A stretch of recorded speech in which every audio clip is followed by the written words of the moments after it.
Hey bro, I want you to understand something early. Women don't test men because they're difficult. They test men because they're trying to feel safe. And safety for a woman doesn't come from words. It comes from your behavior under pressure. It's subconscious and primal for their survival. That's why tests exist, not to destroy you, but to reveal you. Most men misunderstand this completely. They think a woman testing them is a problem. So what do? They react. They get defensive, they over-explain, they try to prove themselves, and in doing that, they fail the test instantly. Because a test is not about what you say, it's about whether you can hold your frame when pressure appears, and most men can't. In this video, I'm going to explain why women test weak men, why most men fail those tests, and what actually needs to change if you want to pass them. First, you need to understand what a test actually is. A test is simply pressure. It's a moment where your behavior is challenged. It might look like a sarcastic comment, a withdrawal of attention, a disagreement, a subtle pushback.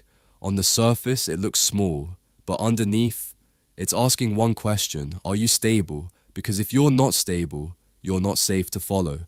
And if you're not safe to follow, you cannot lead. Now here's where most men go wrong. They experience the test and they interpret it emotionally. They think, she doesn't respect me. She's trying to undermine me. She's playing games. And the moment they believe that, they react. Emotion shows up. Ego gets involved.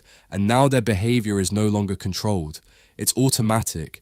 They become defensive. They try to win the interaction. They try to regain control. But they've already lost it internally. And this is the key point. You cannot pass a test externally if you fail internally. Most men fail tests because they are not regulating themselves. They are being led by their nervous system. Something happens, and instead of pausing, they react instantly. Tone changes, energy shifts, behavior becomes unstable, and that's what the test was looking for. Weakness is not a lack of strength. Weakness is lack of control. A man who cannot control his emotions cannot control his behavior, and a man who cannot control his behavior cannot be trusted to lead. So what does a strong man do differently? He doesn't try to pass the test. He remains unchanged by it.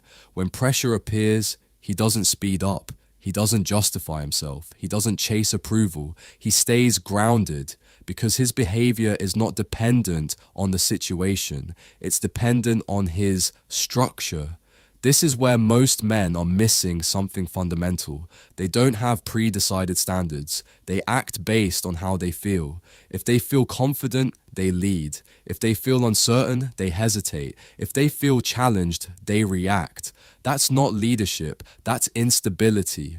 A man who passes tests has already decided who he is, before the test even shows up.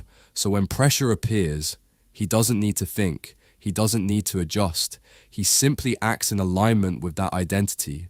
That's what makes him consistent. That's what makes him grounded. And that's what makes him attractive. Because attraction is not built on words, it's built on certainty. Now let me pause for a second. If you're trying to build a discipline, control, and authority in your life, then this channel is for you. If not, it probably isn't. But if it is, subscribe.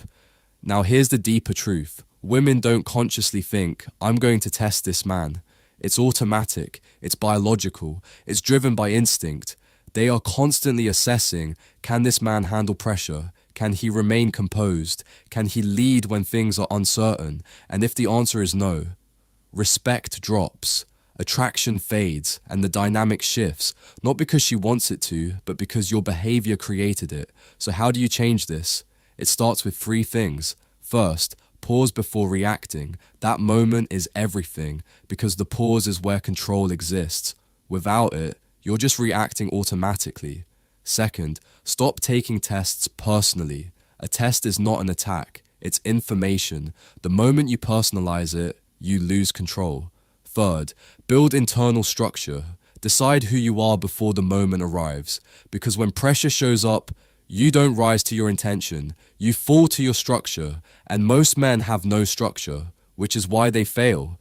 At the end of the day, this isn't about women, it's about you. your regulation, your discipline, your ability to remain stable under pressure. Because when you stop reacting, you stop leaking power.